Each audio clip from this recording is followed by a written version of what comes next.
आप सभी का स्वागत है आपके अपने YouTube चैनल अनमोल कोचिंग में। आज का विषय है हिमाचल प्रदेश की नदियाँ। हिमाचल प्रदेश में मुख्य 5 नदियाँ बहती हैं जो ये 5 नदियाँ वे 2 नदी तंत्र का हिस्सा हैं, एक सिंधु नदी तंत्र और एक गंगा नदी तंत्र। अर्थात कि जो हिमाचल प्रदेश की जो 4 मुख्य नदियाँ हैं वो सिंधु नदी में जाकर मिलती हैं और एक मुख्य नदी है यमुना, वो गंगा नदी तंत्र का हिस्सा है, मतलब कि गंगा नदी में जाकर मिलती है। ठीक है। ब्यास, रावी, चिनाब और सतलुज ये 4 मुख्य नदियां जो हैं 4 हिमाचल प्रदेश की, ये सिंधु नदी तंत्र का हिस्सा, मतलब कि सिंधु नदी में मिलती हैं। इसी कारण इन चारों नदियों का वर्णन जो है वो हमें वेदों में भी मिलता है, लेकिन यमुना नदी जो गंगा नदी तंत्र का हिस्सा है उसका वर्णन हमें वेदों में नहीं मिलता है। ठीक है। सबसे पहले आज हम जानते हैं कि जो हिमाचल प्रदेश की 5 नदियां हैं उनके वैदिक नाम क्या हैं, प्राचीन नाम क्या हैं। ठीक है। सबसे पहले सतलुज नदी का वैदिक नाम है शतुद्री और इसी का संस्कृत नाम है शतुद्रु। ठीक है। याद रखने की स से सतलुज स्टार्ट होता है, वही से इसके वैदिक नाम और संस्कृत नाम भी श से ही स्टार्ट होते हैं। ठीक है। जैसे हमने हिंदी विषय में पढ़ा था तद्भव और तत्सम शब्द। ठीक है। तो वैदिक नाम मतलब कि जो हिंदी का नाम है स स्लेट वाला स इसमें आता है। संस्कृत नाम जो तत्सम शब्द है, मेरा श शलगम वाला जो श है ये आता है हमारा तत्सम शब्द है। ठीक है। तो तत्सम शब्द मतलब कि जो संस्कृत के नाम होते हैं, तो वहीं से याद रखना है कि शतुद्रु जो है उसका संस्कृत नाम है और शतुद्री वैदिक नाम है।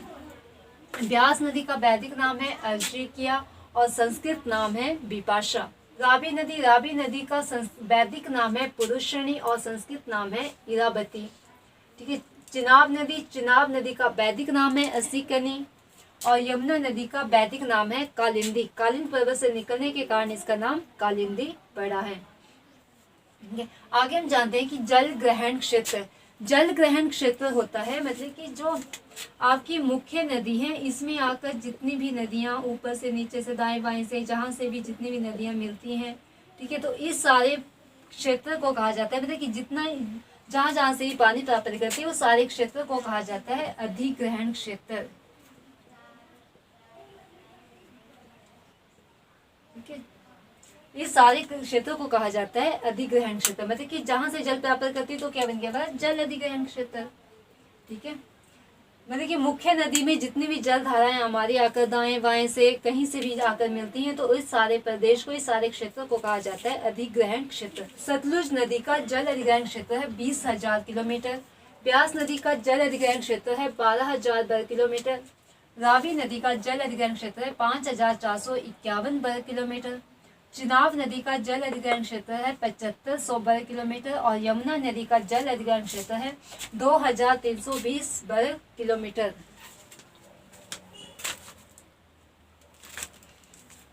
जल अधिग्रहण क्षेत्र के आधार पर सबसे बड़ी नदी है सतलुज। ठीक है। जल ग्रहण अधिक क्षेत्र के आधार पर सबसे बड़ी नदी है सतलुज और सबसे छोटी है यमुना।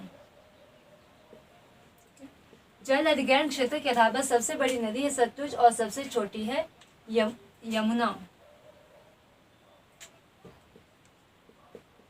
सबसे छोटी नदी है यमुना। ठीक है। अब कुल लंबाई मतलब कि आपकी ये तिब्बत से लेकर जहां भी आपका सिंधु नदी में मिलती है तो वहां तक इसकी लंबाई कितनी है। ठीक है। तो सतलुज नदी की कुल लंबाई है 1448 वर्ग किलोमीटर। ब्यास नदी की है 460 किलोमीटर। रावी नदी की है 720 किलोमीटर। चिनाब नदी की है 1200 किलोमीटर और यमुना नदी की है 1525 किलोमीटर। ठीक है। तो कुल लंबाई के आधार पर हिमाचल जो सबसे लंबी नदी है वो है यमुना। टोटल लेंथ के आधार पर मतलब कि आपकी जहां से इसका उद्गम होता है अंत में जहां जाकर विलीन होती है वहां तक इसकी टोटल लेंथ है यमुना की। जो लेंथ के आधार पर सबसे लंबी है यमुना और सबसे छोटी है ब्यास। सबसे छोटी नदी है ब्यास नदी। आगे हिमाचल प्रदेश में प्रवाह क्षेत्र, मतलब कि हिमाचल प्रदेश में आपके 5 नदियों का प्रवाह क्षेत्र कितनी मतलब कि हिमाचल प्रदेश में ये बहती हैं। तो सतलुज नदी का प्रवाह क्षेत्र है 320 किलोमीटर। ब्यास नदी का प्रवाह क्षेत्र है 256 किलोमीटर। रावी नदी का प्रवाह क्षेत्र है 158 किलोमीटर। चिनाब नदी का 122 किलोमीटर और यमुना नदी का प्रवाह क्षेत्र है 22 किलोमीटर। ठीक है। प्रवाह क्षेत्र के आधार पर सबसे लंबी नदी है, मतलब हिमाचल प्रदेश में सबसे ज्यादा प्रवाह क्षेत्र है सतलुज का और सबसे कम है यमुना का।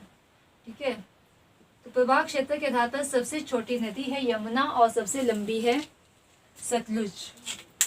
जल घनत्व के आधार पर हिमाचल प्रदेश की सबसे बड़ी नदी चिनाब है। ठीक है, जल घनत्व के आधार पर,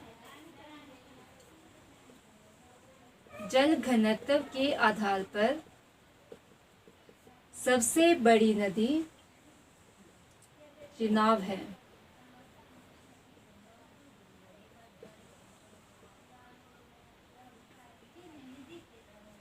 हिमाचल प्रदेश में मुख्य 5 नदियां बहती हैं, चिनाब, रावी, ब्यास, सतलुज और यमुना नदी। ठीक है, जिनमें से तीन नदियां हैं, चिनाब, रावी और ब्यास। इनका उद्गम हिमाचल प्रदेश से ही होता है और सतलुज नदी और यमुना नदी का उद्गम हिमाचल प्रदेश से बाहर अर्थात तिब्बत और उत्तराखंड से होता है। जो चिनाब नदी है लाहौल स्पीति के बारालाचा दर्रे के समीप भागा नदी और चंद्रा नदी के तांडी नामक स्थान पर मिलने से चिनाब नदी का निर्माण होता है, जो लाहौल स्पीति से बहते हुए भुजिन से चंबा में प्रवेश करती है और संसारी नाला से चंबा को छोड़कर या हिमाचल प्रदेश को छोड़कर जम्मू कश्मीर की पौडर घाटी में प्रवेश करती है। ठीक है, जम्मू कश्मीर की पौडर घाटी में प्रवेश करती है। ठीक है, और अंततः ये जाकर सिंधु नदी में मिल जाती है। ठीक है, दूसरी मुख्य नदी है जिसका उद्गम हिमाचल प्रदेश से होता है, वह है हमारी रावी नदी। ठीक है, रावी नदी जो है वो कांगड़ा जिले में स्थित भांदर ग्लेशियर और तंतगिरी ग्लेशियर, ठीक है, भांदर ग्लेशियर तंतगिरी ग्लेशियर जो जल धाराएं निकलती है, मतलब कि भांदर नदी और तंतगिरी नदी ये मिलती हैं आपकी बड़ा भंगाल के पास। ठीक है, बड़ा भंगाल के पास मिलकर रावी नदी का निर्माण करती है और रावी नदी जो है कांगड़ा में बहते हुए आगे चंबा जिले में जाती है और चंबा जिले को खैरी नामक स्थान में छोड़कर पंजाब राज्य में प्रवेश करती है और अंततः यह नदी भी जाकर आपकी सिंधु नदी में मिल जाती है। तीसरी मुख्य नदी है जिसका उद्गम हिमाचल प्रदेश से होता है, वह है हमारी ब्यास नदी। ठीक है, ब्यास नदी का उद्गम जो है वो कुल्लू जिले में स्थित रोहतांग दर्रे के समीप से होता है। दर्रा पूछा जाए तो रोहतांग दर्रा, और वैसे ये आपके भृगु झील और ब्यासकुंड झील। ठीक है, यहाँ पर आपकी भृगु झील है और यहाँ ब्यासकुंड झील है। ठीक है, इन दोनों का मिलन होता है, इन दोनों का संगम होता है पालछन के पास और यहीं से ये ब्यास नदी का निर्माण करती है। ठीक है, यहीं से कुल्लू में बहते हुए आगे ये मंडी जिले में जाती है और मंडी जिले से आगे बहते हुए कांगड़ा और हमीरपुर में सीमा बनाते हुए कांगड़ा जिला को या हिमाचल प्रदेश को मिर्थल से छोड़कर, मिर्थल नामक स्थान से छोड़कर पंजाब राज्य में प्रवेश करती है और अंततः यह नदी भी आपकी सिंधु नदी में मिल जाती है। ठीक है, हिमाचल प्रदेश में बहने वाली चौथी मुख्य नदी है हमारी सतलुज नदी। ठीक है, सतलुज नदी जिसका उद्गम हिमाचल प्रदेश से बाहर तिब्बत से होता है। ठीक है, जिसका उद्गम तिब्बत से होता है, तिब्बत की मानसरोवर झील या राक्षताल झील से इसका उद्गम होता है। ठीक है, ये तिब्बत से बहते हुए हिमाचल प्रदेश में शिवकी नामक स्थान से, ठीक है, शिवकी दर्रे से या शिवकी नामक स्थान से ये हिमाचल प्रदेश में या किन्नौर जिला में प्रवेश करती है। किन्नौर से बहते हुए ये चौरा नामक स्थान पर किन्नौर को छोड़ती है और भांदल से शिमला में प्रवेश करती है। ठीक है, वहां से आगे बहते हुए ये मंडी और शिमला में सीमा बनाते हुए थोड़ा सा सोलन में जाती है और सोलन को छोड़कर आगे ये बिलासपुर में जाती है और बिलासपुर जिले को नैला गांव से, ठीक है, नैला गांव से छोड़कर कौन से राज्य में प्रवेश करती है, पंजाब राज्य में प्रवेश करती है और अंततः यह नदी भी जाकर हमारी सिंधु नदी में मिल जाती है।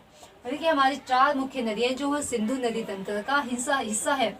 चिनाब नदी, रावी नदी, ब्यास नदी और सतलुज नदी ये सिंधु नदी तंत्र का हिस्सा है। इसी कारण इन चारों नदियों का वर्णन जो है वो हमारा वेदों में है, लेकिन यमुना नदी का वर्णन कहीं भी आपको वेदों में नहीं मिलेगा।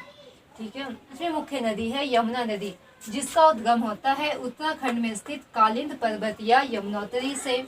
ठीक है, आगे उत्तराखंड से बहते हुए हिमाचल प्रदेश के सिरमौर जिले में खोदरी माजरी नामक स्थान से हिमाचल प्रदेश में या सिरमौर जिले में प्रवेश करती है और सिरमौर के ही ताजेवाला नामक स्थान से हिमाचल प्रदेश को छोड़कर हरियाणा राज्य में प्रवेश करती है और अंततः यह नदी जो जाकर गंगा नदी में मिल जाती है। मतलब कि यमुना नदी और इसकी जितनी भी सहायक नदियां हैं वे गंगा नदी तंत्र का हिस्सा है, और ये चिनाब, रावी, ब्यास और सतलुज मुख्य नदियां और इनकी जितनी भी सहायक नदियां हैं वे सिंधु नदी तंत्र का हिस्सा है। याद रखना कि यमुना नदी हिमाचल प्रदेश की ऐसी नदी है जिसका वर्णन वेदों में नहीं किया गया है। यमुना नदी का संबंध जो है वो सूर्य देवता से माना जाता है।